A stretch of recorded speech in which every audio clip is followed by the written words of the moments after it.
ठीक है। तो गाइज जैसे आपको पता है कि एस ब्लॉक, ठीक है, जैसे आपको पता है पीरियोडिक टेबल में टोटल 4 ब्लॉक हो गए, S, P, D and F. तो अभी हम बात कर रहे हैं एस ब्लॉक की। एस ब्लॉक में अपन को सिर्फ 2 ही ग्रुप पढ़ने हैं, that is first A group and second group.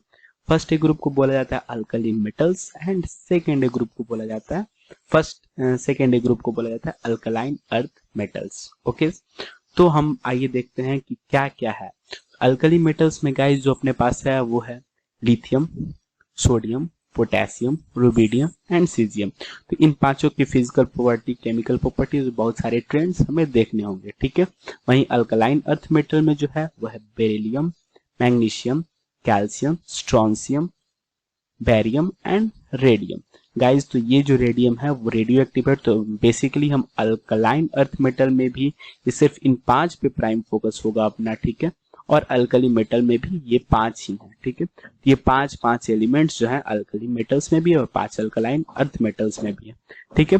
तो आइए शुरू करते हैं। जैसे कि फर्स्ट ए ग्रुप में अपने पास है अल्कली मेटल्स, तो अल्कली मेटल्स से हम अपना ये एस ब्लॉक शुरू करते हैं जिसमें अल्कली मेटल्स हमारा पहला टॉपिक है। तो गाइस इसके जनरल कॉन्फ़िगरेशन की बात की जाए, इलेक्ट्रॉनिक कॉन्फ़िगरेशन आपको पता होगी। तो इसका जनरल कॉन्फ़िगरेशन जो होता है वो NS1 होता है, यानी कि एस ऑर्बिटल में इसके 1 इलेक्ट्रॉन होते हैं। और ये एस ऑर्बिटल गाइस जो होता है, ये एस ऑर्बिटल गाइस क्या होता है, आउटर मोस्ट ऑर्बिटल होता है, ठीक है, आउटर मोस्ट होता है, ठीक है, यानी कि वैलेंस ऑर्बिटल होता है, ठीक है, वैलेंस शेल होता है ये, जहां से 1 इलेक्ट्रॉन ये इजीली दे सकते हैं और इजीली दे के ये मोनो पॉजिटिव आयन बनाते हैं। तो यहाँ पे अगला पॉइंट में मैंने लिख भी रखा है कि इन कंपाउंड्स फॉर्म में क्या होता है, they have mono positive ion, यानी कि ये लोग क्या करते हैं, अपना एक ये इलेक्ट्रॉन आउटर मोस्ट ऑर्बिट और वैलेंस इलेक्ट्रॉन जो है उसको डोनेट करते हैं और ये क्या बना लेते हैं गाइस, मोनो पॉजिटिव आयन। अगर हम अल्कली मेटल्स को कैपिटल M से रिप्रेजेंट कर रहे हैं लेट, तो हम इसको मोनो पॉजिटिव आयन को M+ से रिप्रेजेंट करेंगे। अब जो मेन अपना जो है वो physical properties and chemical properties, ये तो बेसिक आपको सबको पता होगी। Physical properties and chemical properties पे अपन जाते हैं, तो फिजिकल प्रॉपर्टीज पे सबसे पहले हम फोकस कर रहे हैं, ठीक है। तो फिजिकल प्रॉपर्टी में सबसे पहले जो बात आएगी वो आयोनाइजेशन एनर्जी की आएगी। आयोनाइजेशन एनर्जी गाइस आपको पता होगा कितनी एनर्जी चाहिए कि उस लैटिस से, ठीक है, उस लैटिस या फिर उस एलिमेंट की अगर बात करें तो उस एलिमेंट के वैलेंस इलेक्ट्रॉन से, वैलेंस सेल से 1 इलेक्ट्रॉन आप बाहर निकाल दो, ठीक है। तो कितनी एनर्जी देनी पड़ेगी ताकि उसके वैलेंस सेल से 1 इलेक्ट्रॉन आप बाहर निकाल लो, ठीक है। तो इसका अगर ट्रेंड देखा जाए तो लिथियम का सबसे ज्यादा, फिर सोडियम, फिर पोटेशियम, फिर rubidium and then after caesium. तो ये है डाउन द ग्रुप क्या हो रहा है, डिक्रीज कर रहा है, डाउन द ग्रुप डिक्रीज कर रहा है। रीजन क्या है कि जैसे जैसे आप डाउन द ग्रुप जाओगे वैलेंस सेल जो होता है, वैलेंस सेल का डिस्टेंस न्यूक्लियस से, ठीक है, बढ़ता जाता है। दैट्स व्हाई इनका फोर्स ऑफ अट्रैक्शन घटता जाता है, दैट्स व्हाई एनर्जी रिक्वायरमेंट कम हो जाती है। आप समझिए एनर्जी रिक्वायर्ड क्यों कम हो रही है, बिकॉज इसका न्यूक्लियस से डिस्टेंस जो है वो धीरे धीरे जैसे जैसे आप नीचे जाओगे ग्रुप में बढ़ता जाएगा, ठीक है। कुछ ट्रेंड्स आपको याद भी रखने होंगे, ठीक है, जैसे मेल्टिंग पॉइंट जो हो गया वो डाउन द ग्रुप क्या हो रहा है गाइज, डिक्रीज हो रहा है। Boiling point same here, down the group क्या हो रहा है, डिक्रीज हो रहा है, ठीक है। हाइड्रेशन, डेल्टा H हाइड्रेशन, यानी कि इसको हाइड्रेशन एनर्जी कितनी चाहिए, हाइड्रेशन एनर्जी कितनी होगी एक इंडिविजुअल एलिमेंट को हाइड्राइड बनाने में, यानी उसको हाइड्रोलाइज करने में कितनी एनर्जी चाहिए या फिर कितनी एनर्जी मिलेगी, ठीक है। तो उसकी अगर बात करें तो इसका भी ट्रेंड जो होता है गाइस, डाउन द ग्रुप क्या होता है, इन डिक्रीज कर रहा है, डाउन द ग्रुप डिक्रीज कर रहा है। तो ये तो हो गया डिक्रीज वाली बात, ठीक है। अब ये तो नॉर्मल ट्रेंड हो गया। अब आते हैं हम रेडियस की बात करते हैं। तो रेडियस में आप लोगों को पता होगा कि 2 तरह के रेडियस होते हैं, एक हाइड्रेटेड रेडियस एंड एक मेटालिक या फिर आयनिक रेडियस, दोनों सेम हो जाते हैं, यानी कि दोनों का ट्रेंड सेम होता है। आयनिक या मेटालिक दोनों सेम ट्रेंड फॉलो करते हैं और hydrated radius is something different, ठीक है।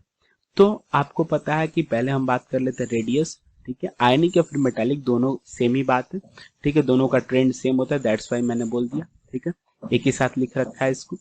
तो सबसे पहले आयनिक और मेटालिक रेडियस की अगर मैं बात करूं तो आपको पता है कि down the group valence shell बढ़ते हैं, वैलेंस सेल बढ़ते हैं तो उस इंडिविजुअल एटम का साइज क्या होगा, बढ़ेगा, और साइज बढ़ेगा तो ऑब्वियस वाली बात है उसका रेडियस बढ़ेगा। यानी डाउन द ग्रुप क्या हो रहा है गाइस, डाउन द ग्रुप उसका रेडियस बढ़ रहा है, ठीक है। तो ये आयनिक या फिर मेटालिक रेडियस का ट्रेंड हो गया गाइस, जो डाउन द ग्रुप क्या हो रहा है, रेडियस इंक्रीज कर रहा है। बट हाइड्रेटेड रेडियस का क्या है? हाइड्रेटेड रेडियस में मैं क्या कहना चाह रहा हूँ वो समझिएगा आप। हाइड्रेटेड रेडियस यानी कि जब आप आयंस को किसी वाटर में डालते हो तो उस वाटर में जाने के बाद उसका जो रेडियस होता है वो जितना होगा वही उसका हाइड्रेटेड रेडियस होता है। ठीक है, आप समझो। अगर हम लिथियम की बात करें, ठीक है, तो लिथियम का आयन अगर बनाते हो तो एक है इस पे पॉजिटिव चार्ज, और लिथियम का साइज गाइस इतना सा होता है। ठीक है, वहीं सोडियम का थोड़ा सा बड़ा होगा इससे। ठीक है, पोटेशियम उससे भी बड़ा होगा, रुबिडियम उससे भी बड़ा होगा, और सीजियम सबसे बड़ा होगा। इन सब में से सबसे बड़ा है। ठीक है, तो आप ये देखो, ये जो हाइड्रेटेड रेडियस है वो डिपेंड करता है किस पे? चार्ज डेंसिटी पे। अगर एक वर्ड में आपको बताऊं तो चार्ज डेंसिटी। ठीक है, चार्ज डेंसिटी पे डिपेंड करता है। चार्ज डेंसिटी क्या होता है guys? Charge per unit volume.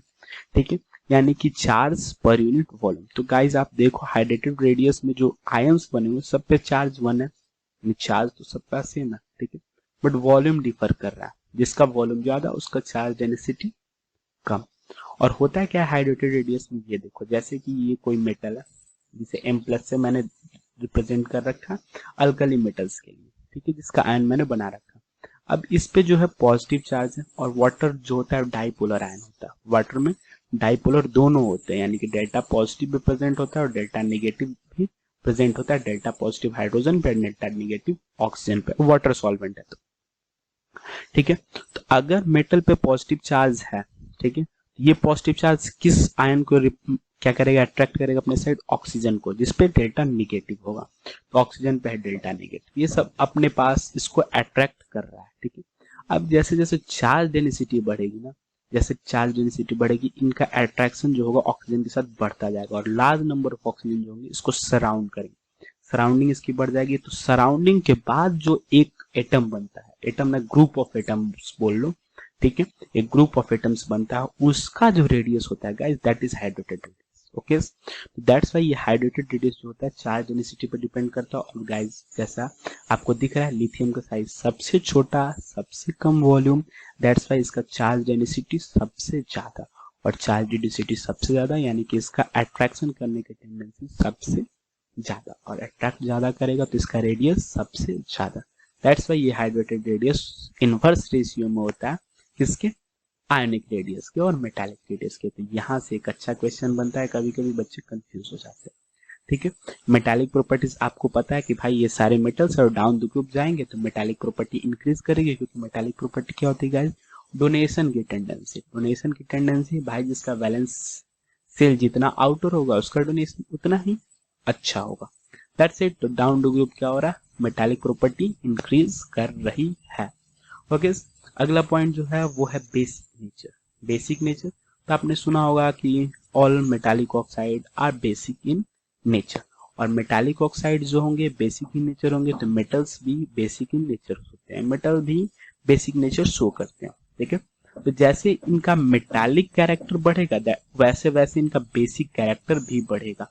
तो आप ये दोनों को ऐसे इन तीनों को एक साथ याद रख सकते हो कि अगर मेटालिक कैरेक्टर बढ़ रहा है तो डाउन द ग्रुप इसमें बढ़ रहा है, क्योंकि सारे मेटल्स भरे पड़े हैं। Down the group metallic character बढ़ रहा है। मेटालिक कैरेक्टर मेटल्स जो होते हैं बेसिक इन नेचर होते हैं, that's why down the group basic nature भी बढ़ेगा। एसिडिक नेचर की अगर कोई बात पूछे तो भाई एसिडिक नेचर जो होता है वो क्या होता है? इनवर्सली प्रोपोर्शनल होता है बेसिक नेचर के। BN मैं लिख रहा हूँ बेसिक नेचर। ठीक है, इनवर्स हो गया तो down the group basic nature बढ़ रहा था तो down the group acidic nature घटेगा। That's all about physical properties. कुछ फिजिकल प्रॉपर्टीज और हैं बट इतनी सफिशिएंट है। ठीक है, बाकी का हम देख लेंगे। ठीक है, कुछ और फिजिकल प्रॉपर्टीज। अब हम फोकस करते हैं केमिकल प्रॉपर्टीज पे। ठीक है, तो केमिकल प्रॉपर्टीज में आप क्या समझते हो? केमिकल प्रॉपर्टीज में आपको क्या बताया जाएगा? रिएक्शंस, कि कौन क्या कैसे रिएक्ट कर रहा है। ठीक है, तो ये हो गया हमारा केमिकल प्रॉपर्टीज की बात। ठीक है, तो रिएक्शन किसका? अल्कली मेटल का रिएक्शन किसके साथ कैसा बिहेवियर है। ठीक है, तो सबसे पहला हम जो रिएक्शन देख रहे हैं, reaction with oxygen O2, that is oxygen के साथ कैसा रिएक्शन है अल्कली मेटल्स का। ठीक है, तो अल्कली मेटल्स का ये इसी वजह से मैंने जो नोट्स आपको जो नोट्स प्रोवाइड कर रहा हूँ दैट्स वाई बहुत यूजफुल होंगे, क्योंकि मैंने हर एक चीज इंडिविजुअली पॉइंट वाइज मेंशन किया है। ठीक है। जैसे कि मैंने पहला पॉइंट क्या लिखा, लिथियम फॉर्म्स ओनली ऑक्साइड। अच्छा, oxygen, oxide, peroxide and super oxide, ये तीन आपको पता है, oxide, peroxide and super oxide. ठीक है, इन तीनों की पहले बात कर ले तो ऑक्साइड क्या होता है, peroxide and superoxide. Oxide is this oxygen whole power, इसका जो चार्ज जो होता है एक ऑक्सीजन पे -2 चार्ज होता है। ठीक है, वहीं अगर हम बात करें किसकी, पेरोक्साइड की, दैट इज O2 पे -2 चार्ज होता है। ठीक है, और वहीं अगर बात कर लूं मैं सुपर ऑक्साइड की तो O2 पे -1 चार्ज होता है। ठीक है, तो ये होता है अपना oxide, peroxide and super oxide. ठीक है, तो आइए हम देखते हैं अब ऑक्सीजन के साथ रिएक्शन। ठीक है, तो ऑक्सीजन के साथ रिएक्शन में हम फोकस करेंगे।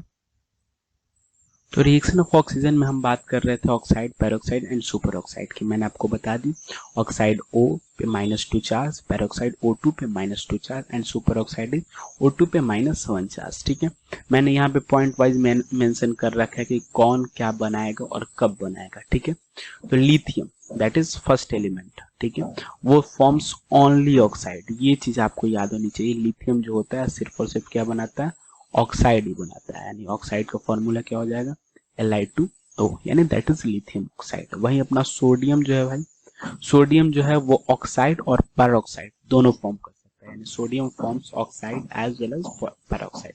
कंडीशन है, सोडियम जो ऑक्साइड जो बनाएगा वो normal supply of oxygen, and जब पेरोक्साइड बनाएगा तो वो एक्सेस सप्लाई ऑफ ऑक्सीजन। जब एक्सेस सप्लाई ऑफ ऑक्सीजन होगा, सोडियम क्या बनाएगा, पेरोक्साइड बनाएगा।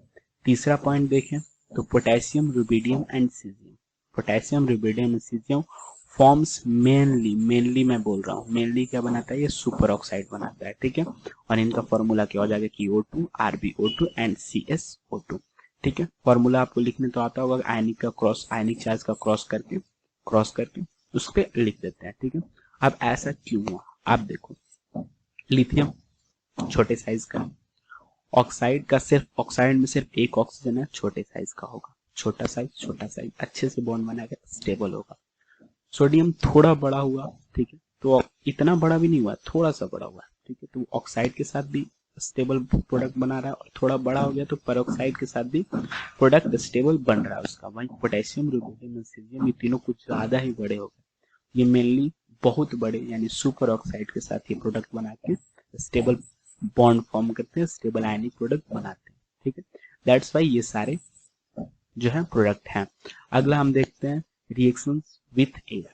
ठीक है, रिएक्शंस विथ एयर की बात कर ले तो रिएक्शंस विथ एयर में हम अगर बात करें तो एयर में बेसिकली मेजर कंपोनेंट अपना क्या है, एयर में बेसिकली मेजर कंपोनेंट क्या है, that is oxygen and nitrogen. ठीक है, तो ऑक्सीजन एंड नाइट्रोजन, तो ऑक्सीजन का तो आपने देख लिया, रिएक्शन विथ ऑक्सीजन आपने मैंने आपको दिखा दिया। तो बेसिकली इसमें हम आपको क्या दिखाना चाहते हैं, नाइट्रोजन के साथ रिएक्शन। ठीक है, N2 के साथ अल्कली मेटल्स का रिएक्शन। ठीक है, जिसमें एक लिथियम जो है वो एकमात्र लिथियम जो है वो ऑक्सीजन के साथ करेगा तो ऑक्साइड बनाएगा, और नाइट्रोजन के साथ करेगा तो नाइट्राइड बनाएगा, और ये नाइट्राइड जो होगा -3 के चार्ज क्रॉस प्रोडक्ट होता है, दैट्स वाई Li3N ये हो गया। ठीक है, बाकी सारे अल्कली मेटल्स, कोई बाकी जितने भी अल्कली मेटल्स उनमें से कोई भी डू नॉट फॉर्म नाइट्राइड, कोई भी नाइट्राइड फॉर्म नहीं करता। एक बात आप याद रखिएगा, नोट में इसी वजह से मैंने लिख रखा है, क्या नोट में क्या लिख रखा है guys, only alkali metal that form nitride is lithium. Lithium एकमात्र ऐसा अल्कली मेटल जो कि नाइट्राइड बनाता है, अदरवाइज बाकी कोई भी अल्कली मेटल्स जो होते हैं नाइट्राइड नहीं बनाते हैं। तो फिलहाल आज के लिए इतना ही, मिलते हैं नेक्स्ट वीडियो।